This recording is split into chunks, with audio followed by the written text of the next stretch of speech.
Natin kumatak pa ng mga chismis dito na nilagyan ko ng concealer kanina.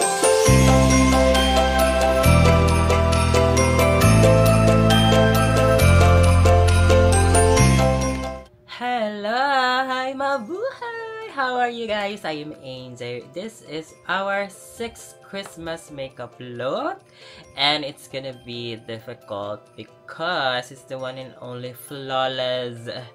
Walang makakalaban sa kanyang pagiging flawless at pagiging pretty, tall, pretty, and flawless, none other than Barbie! Siyempre, hindi naman natin pwedeng kopyahin si Barbie mismo laruan.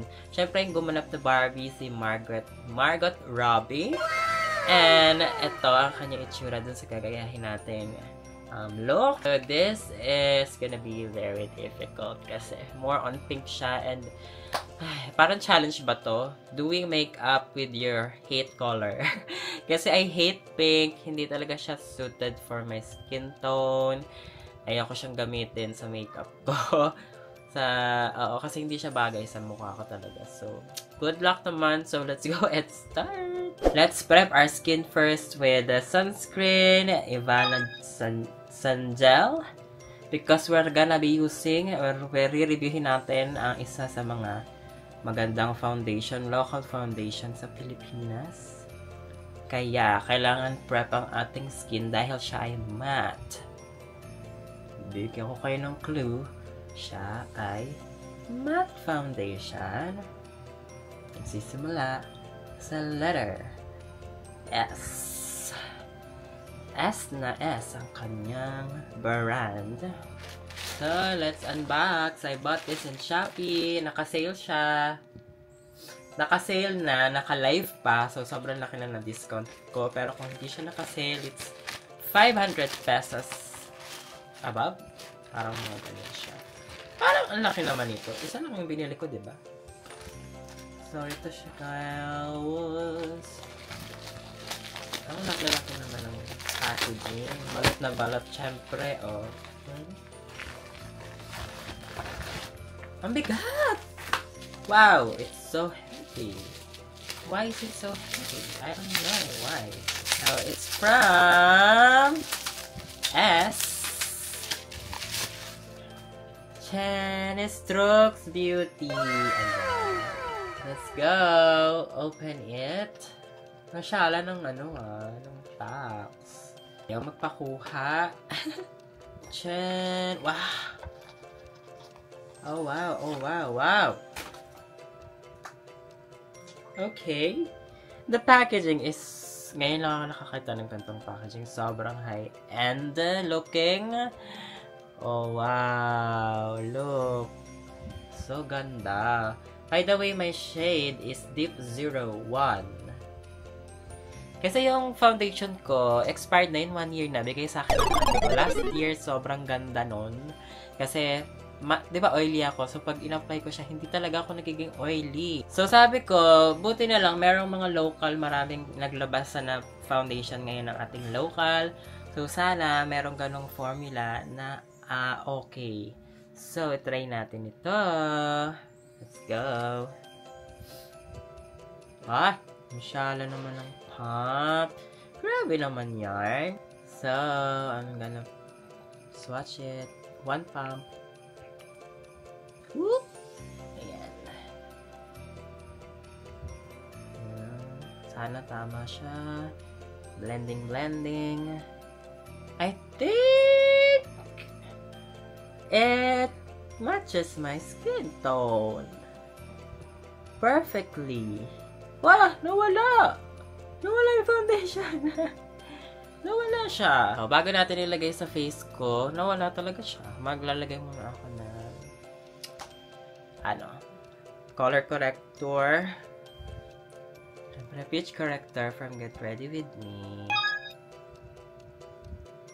Concealer. Get Ready With Me again. Okay, here is the exciting part. Let's go and try. This is a 1 pump of the foundation. Okay. I think I've got the correct shade. I think very matte. The foundation, very medium coverage.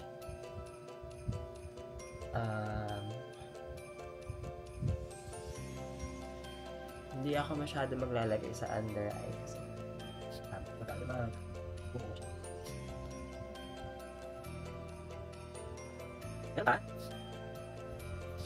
the foundation brush is okay for me.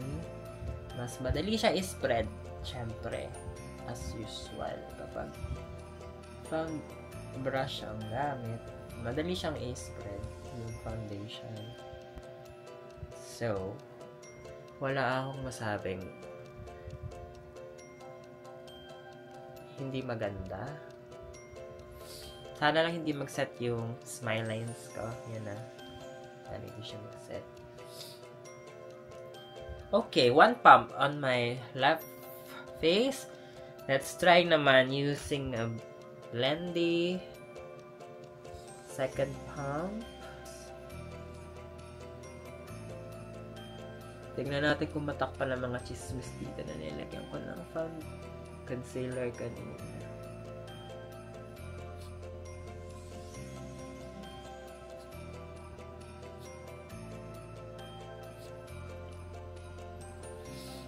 Very nice and smooth kahit Blendy ang gamitin.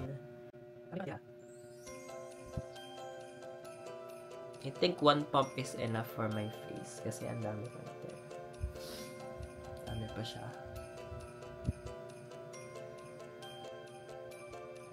And then rest na.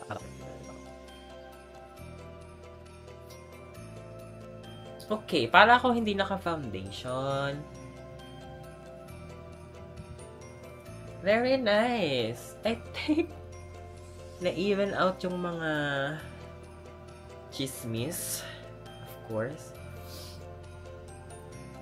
Tingnan natin sa malapitan na salamin. Yung nagta-times 2 na. May natira pa eh. Sayang.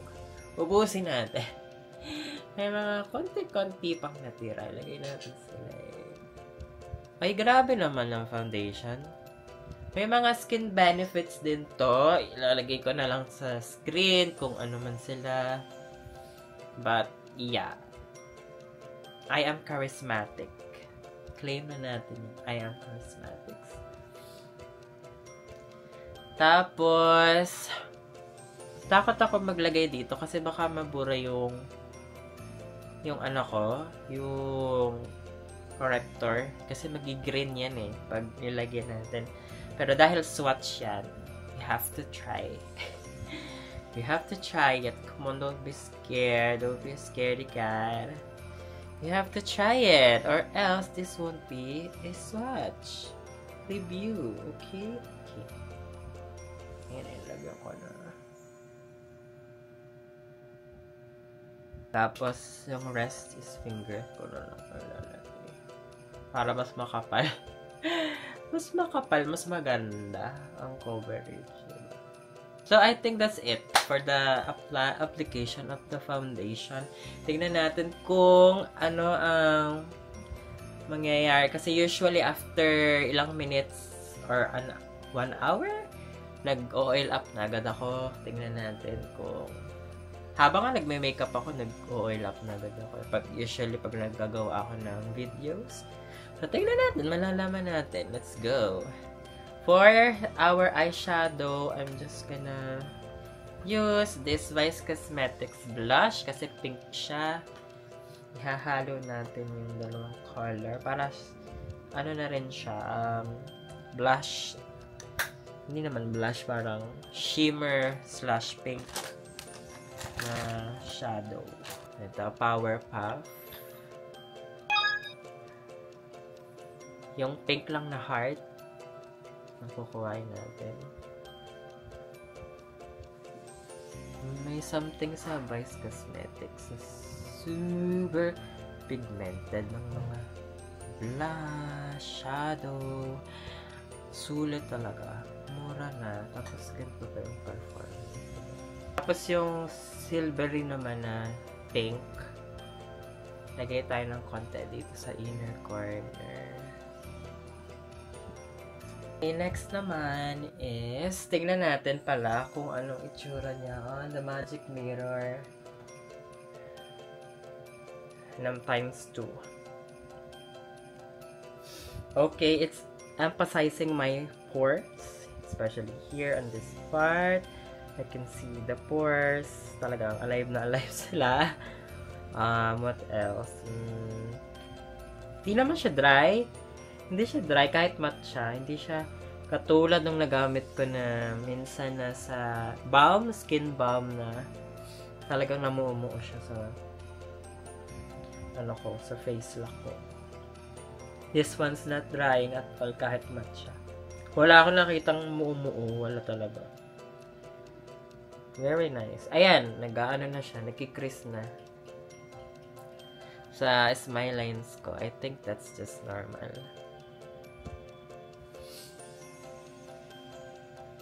Ayan, may lines. Set na tayo ng powder using the BLK Cosmetics Natural. The shade Natural. Parang hindi agad lumabas yung sumpa. Para hindi mukha talaga tayong Barbie, hindi magmukhang Ken. Okay, next naman is blush on. Of course. Yun pa din. Same. But this time around, we're gonna use lahat sa ating Disney. Naghahanap ako ng pink na shade. Meron lang ako mga red, ganyan, pink. Parang dark red, tapos orange. Wala akong pink kasi nga I hate pink. Hindi talaga siya bagay sa akin. Buti na lang may nakita ko dito, libre from Wet n Wild. Nakuha ko sa free. Last 2021 pa yata to. So this is hot pink. So yan yung shade. Hot pink. Talaga dye. So far, wala pa namang creasing na nangyayari. Babalik ako ha, kasi ito try natin tong foundation. Kasi I have a party to attend to. So, ganyan na itsura ko. Magli-lipstick lang ako.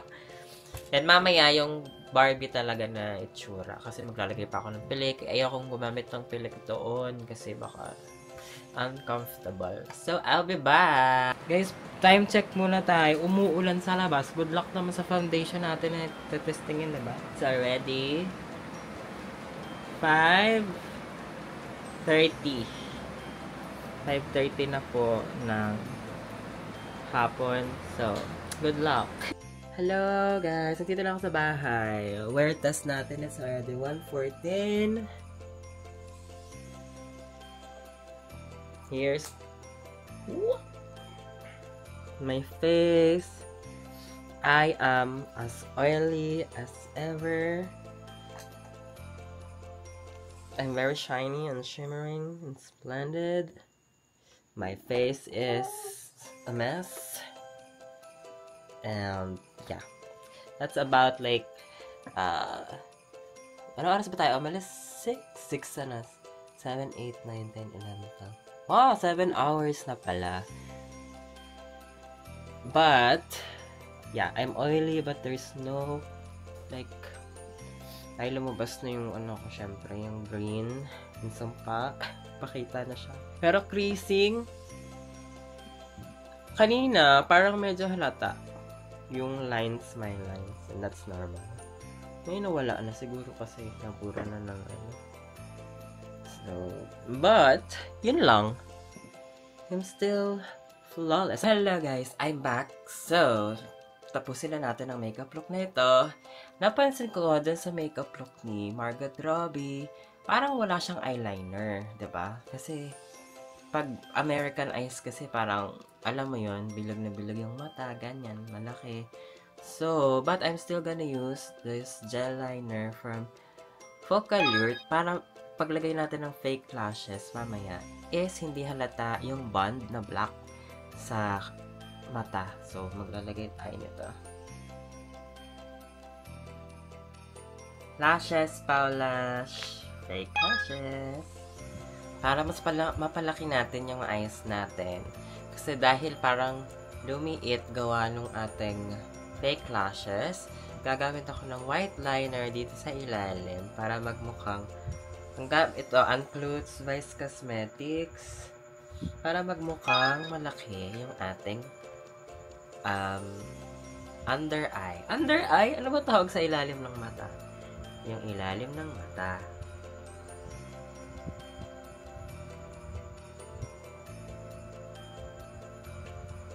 Ayan, di ba?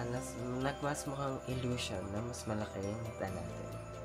And then sa ilalim, gagamitin ko yung same shadow na ginamit natin sa taas.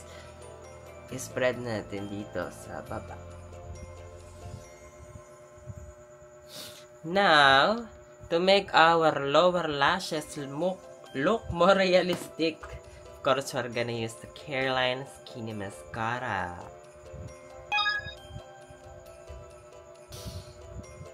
Now, yung blush natin, hindi masyado makita. Tapos, pag nakasmile siya, kita-kita yung pagka-contour. So, maglalagay tayo ng konting-konti lang. This is the Scary palette. Itong brown na yan, isang dot lang or dalawang dot. Tapos, kung nasan yung cheekbones, di ba yan?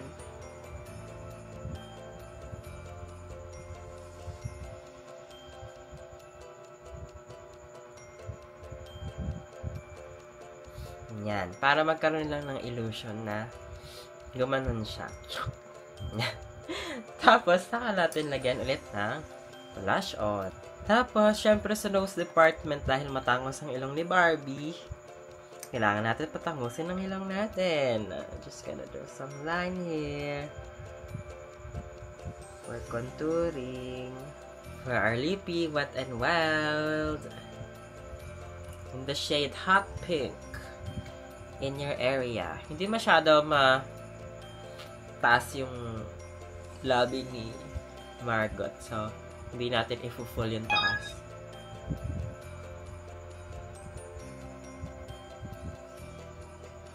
So, this is our Barbie look. I'm just gonna change my hair. And I think I'll be back.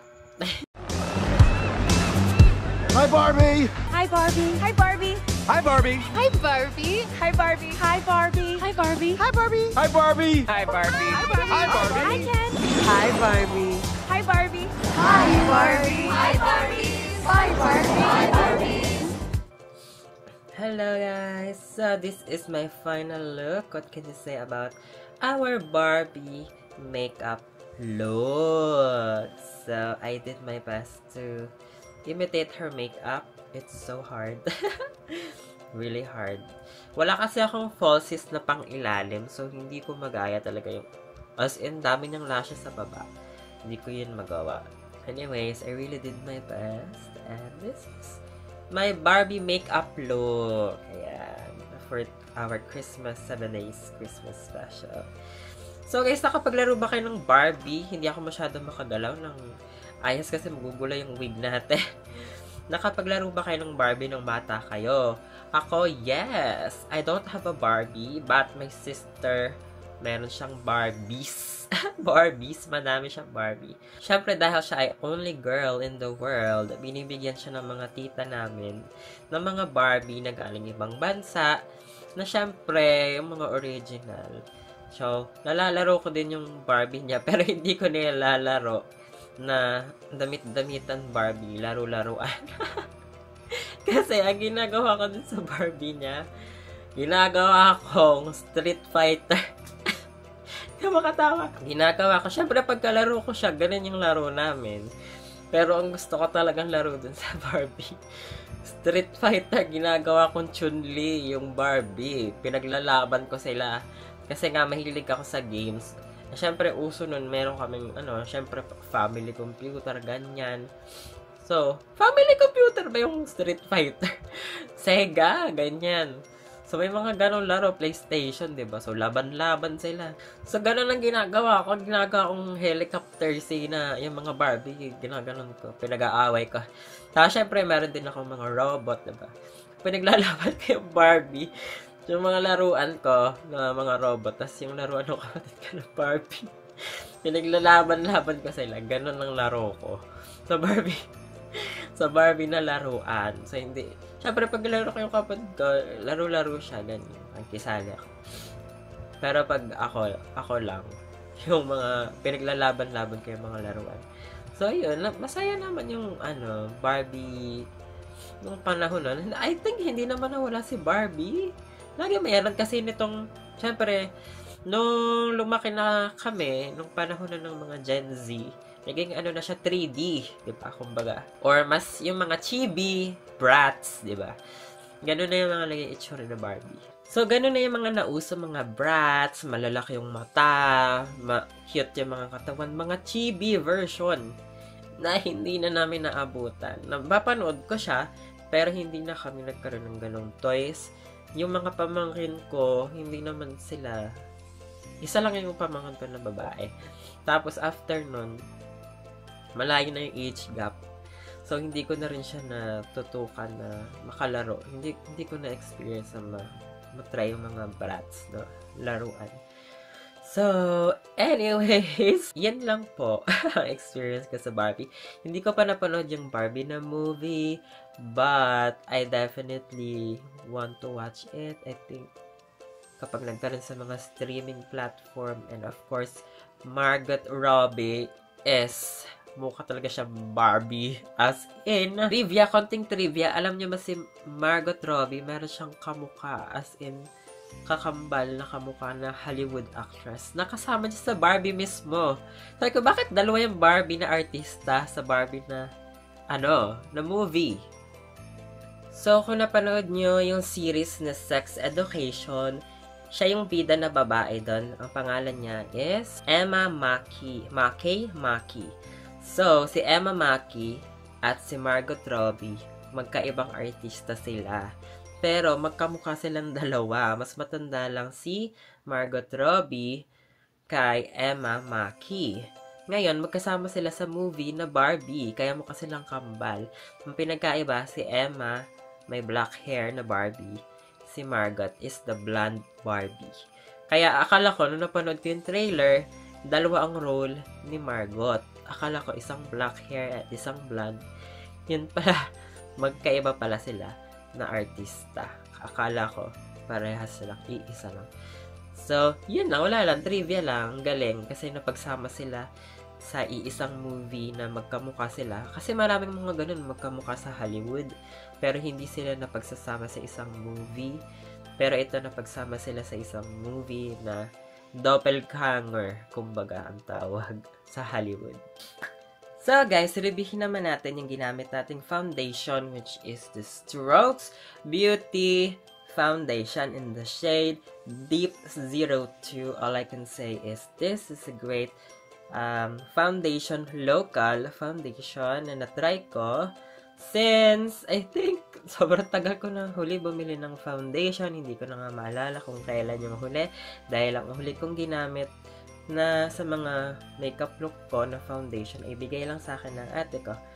And ito yung first time ko ulit na bumili after pandemic ng foundation. Kasi nga, hindi na nga ako nagpa-foundation. Kasi feeling ko kapag nagpa-foundation ako, mas madami yung pimples ko. So, ngayon, dahil yung mga foundation is more on skincare plus coverage na, maganda na siya. So, hindi na siya nakakatakot gamitin yung mga local or kahit international brands na foundation. Maganda rin to kung gusto nyo magmukhang Barbie looking or parang full, medium to full coverage na hindi talaga makikita yung mga kung anek-anek, yung gusto nyo na plakado yung mukha nyo. Very nice. And of course, the oil control. I usually oil up pag mga 2 to more than hours. Nakikita ko na yung oiliness ko sa mukha ko, especially dito sa T-zone area. Diyan talaga ako nagmamantika kapag wala akong gamit ng mga foundation or powder. Pero, nung ginamit ko to, hindi halata yung pagka-oiliness. Merong shiny area, pero parang hindi siya yung because of my oiliness, because sa mga ginamit ko na highlighter, ganyan, mga pampakinang sa mukha, kaya siya mas nag-emphasize. Pero hindi yung mukhang oily na mantika talaga na ganun. Hindi naman yung ganun. I can say na meron kasi super oily ako, as in, oily yung mukha ko, but I have like mga spots na dry sa ibang area, like dito, mga ganyan. Pero hindi niya na-emphasize yung dry area ko. Pero, para mas safe, kung ganun kayo, katulad kayo sa akin na oily to oily skin pero may konting dry areas, mas okay na mag-moisturize, i-prep yung skin nyo para hindi talaga makita yung mga patchy-patchy. Pero ako wala akong nakita. Pero para safe, mas okay na gawin nyo yun. Meron ako mga dito, mga itim-itim, hindi naman siya na-emphasize. Parang mga warts ba yan? Hindi naman na-emphasize. Mga, ano tawag sa ganun, yung acne marks, yon, yung, alam niyo yung pimples na kakatuyo lang. May mga ganong parts ako, pero hindi naman niya in-emphasize yun. Hindi siya transfer proof. Syempre, kasi nag-blot ako, but I don't have oily. Wala akong blot paper, kaya ang ginamit ko lang is normal na tissue. Syempre, nag-transfer yung coverage, or konti lang naman, dun sa tissue. So, hindi siya transfer proof. For the price of 500 plus, I think it's really expensive. Pero kasi yung mga lumalabas na local brands ngayon na foundation is same range or ranging from 400 to 700. Ganun na yung mga foundation. Kasi nga, meron na silang kasamang skincare. Kaya, nasa mid-range na siya. Hindi siya sa murang range pagdating sa price. Pero kung may mga skincare naman, it's definitely okay. At saka madami naman siya. And one pump lang is okay na sa kalahating face with medium coverage. Kaya I think it's very sulit for the price. So my conclusion sa soft veil filter, mukha talagang may filter yung mukha ko kasi parang hindi ko masabi. Alam mo naman kasi kung nagme-makeup ka, alam mo kung may makeup yung tao, alam mo kung wala. So, ako, kung ang gamit ko is this one lang, tapos wala akong contour, wala akong kahit ano sa mukha, ito lang yung gamit ko. Hindi ko mapapansin na meron akong foundation sa mukha. Dahil nga, para siyang second skin, ganun yung effect niya sa akin. Na parang naka-filter talaga yung face ko. As in, maganda talaga siya sa skin. So, I love it. Hindi ako nagkamali sa pagpili sa strokes kasi super dami ng options nyo. Siyempre, depende na sa type ng skin nyo, kung kayo ay oily or dry. So, mas maigi kung alam nyo kung anong klase ng skin type yung inyong skin bago kayo pumili ng foundation. And para sa akin, itong Strokes Deep 02 is the perfect match for me. Kasi, pagkalagay ko, oh my gosh, this is my match. Pretty sure na. Alam ko na, this is my match. So, hindi ko na kailangan. Kasi yung iba nahihirapan sila pumili ng shade. Sa akin, saktong-sakto na siya. Kung saan gusto kong shade. So, I love it so much! So, I think that's it for my makeup look. Thank you so much for watching this video. Don't forget to subscribe to my channel. Also, follow me on all my socials. I will see you guys again on my next video. Bye-bye, Barbies!